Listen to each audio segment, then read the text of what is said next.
kalluunka ayaa ah mid ka mid ah cuntooyinka ugu muhiimsan ee laga helo tamarta. kalluunka ayaa laga helaa badaha, webiyada iyo sidoo kale harooyinka. haddaba muddooyinkii ugu dambeeyay guud ahaan dadweynaha reer Somaliland iyo gaar ahaan shacabka reer Burco ay ku soo badanayeen meheradaha lagu iibiyo noocyada kala duwan ee kalluunka, iyadoo sidoo kalena dadku ogaadeen faa'iidooyinka aan la koobi karin ee ku jira hilibka kalluunka. TV-ga Bulsho ayaa booqday mid ka mid ah xarumaha lagu iibiyo kalluunka ee magaalada Burco, isagoo xog waran la yeeshay ganacsatada iibisa hilibka kalluunka. intii aan ku guda jirnay xog warankani ayaa waxa aan wax ka weydiinay meheradihii aanu booqanay noocyada kalluunka ay iibiyaan, faa'iidooyinka ku jira hilibka kalluunka iyo sidoo kale bulshada reer Burco sida ay u isticmaalaan hilibka kalluunka.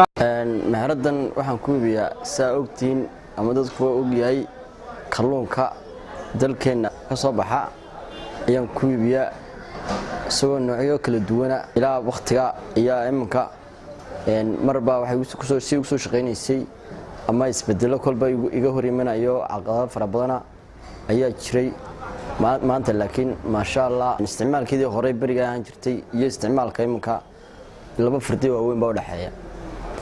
waqtiga dadkan wax ka iibin jiray ama kalluunkan ka iibin jiray dad wax aqoon la ama si fahansan ma ahayn, laakiin maanta aqoon wanaagsan way fahmeen, way garanayaan cuntaankiisa iyo waxtarkiisa way garanayaan. dad intaan kalluunka iimaadaan aan ka iibinayo iyagoo doonaya haddana sanka iska haya, haddana doonaya kalluunkii doonaya, laakiin maanta ma sha Allah heer fiican ayaa maraysaa, dadkiina la qabsadeen ay u hayaan garanayaan.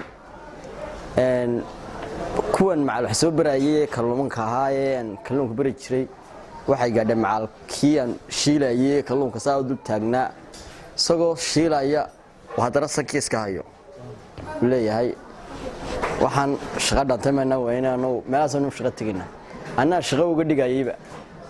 marka waxyaabo fara badan ayaa soo maray waxtarkiisu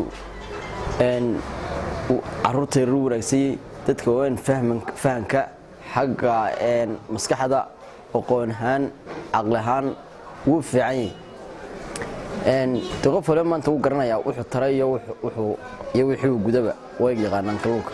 isku soo wada duuba isticmaalka hilibka kalluunka ee bulshada reer Burco ayaa ku soo badanaya suuqyada magaalada Burco, kaas oo faa'iidooyin caafimaad oo badan u leh dadka. fahmi kaysa xirsi Bulsho TV Burco.